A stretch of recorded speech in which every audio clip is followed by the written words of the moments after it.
Et on passe à la revue de la presse internationale. C'est avec Hélène Frade qui nous a rejoint sur ce plateau. Bonjour Hélène. Et on commence avec le retrait du républicain Jon Huntsman de la course à la présidentielle américaine. Jon Huntsman, l'homme au profil de gendre idéal, le candidat modéré dans ses discours qui a fini par jeter l'éponge à quelques jours de la primaire de Caroline du Sud. Alors pourquoi cette décision, s'interroge The Guardian? Parce que justement, il aurait été trop modéré aux yeux de la base républicaine. The Guardian qui analyse son bon score lors de la primaire du New Hampshire comme une sorte d'anomalie dans la primaire républicaine et qui voit dans ce renoncement la victoire des Tea Parties, ces rendez-vous républicains où on prône un conservatisme pur et dur.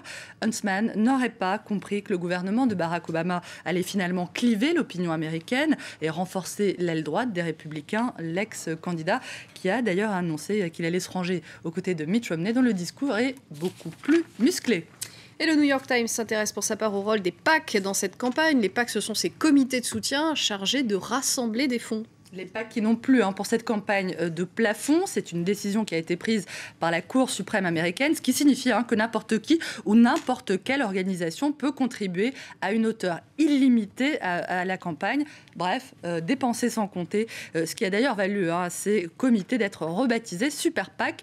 Leur rôle dans cette campagne est pas mal critiqué par les médias américains qui s'inquiètent du flot d'argent qui est en train d'être déversé dans la politique. Et ce matin, The New York Times raconte comment ces comités sont en train d'inonder littéralement les radios et les télés de Caroline du Sud. Une surenchère à laquelle ils se livreraient d'ailleurs entre eux. C'est comme un tapis de bombes, raconte un responsable commercial de la chaîne locale de NBC. Le financement de la campagne américaine est aussi dans la ligne de mire du Huffington Post. Le site évoque ce matin l'anniversaire de la naissance de Martin Luther King. C'était hier, le Martin Luther King Day. C'est un jour important aux États-Unis. Alors, pour dire que s'il existait une façon honorable de célébrer ce jour-là, ça aurait été de supprimer justement les PACs et les super PACs. Pourquoi ? Eh bien, parce que le Huffington Post accuse ces comités d'être en quelque sorte le bras armé du racisme outre-Atlantique, puisqu'ils représenteraient pour une grande partie d'entre eux des entreprises qui défendent une répression tous azimuts, répression qui vise toujours, d'après The Huffington Post, en priorité les minorités américaines et notamment la communauté noire. Le Martin Luther King Day, qui est évoqué également, Audrey, ce matin, par le site de Daily Beast, qui explique de son côté que finalement les candidats républicains qui font mine de rendre aujourd'hui hommage au pasteur assassiné effacent en réalité le côté radical de son combat. Martin Luther King, rappelle de Daily Beast, attaqué dans le passé, dénoncé comme un communiste et une menace pour l'Amérique, et célébré aujourd'hui par des hommes politiques qui s'attaqueraient en réalité à tout ce pourquoi il avait combattu, lui. Il n'y en a pas que pour les États-Unis. Ce matin, on va parler un petit peu de la Grande-Bretagne. Et puis, cette nouvelle polémique qui triste, fait rage.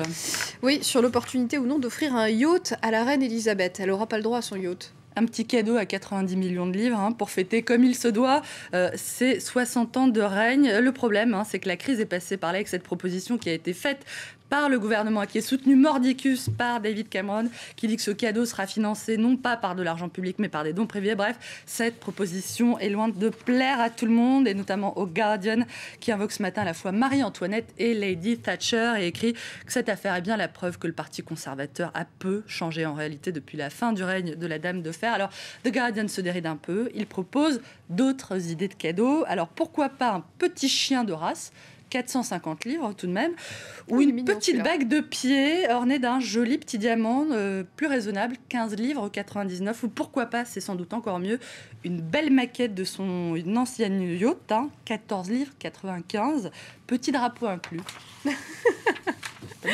Merci beaucoup, c'est le mot de la fin de cette revue de la presse internationale.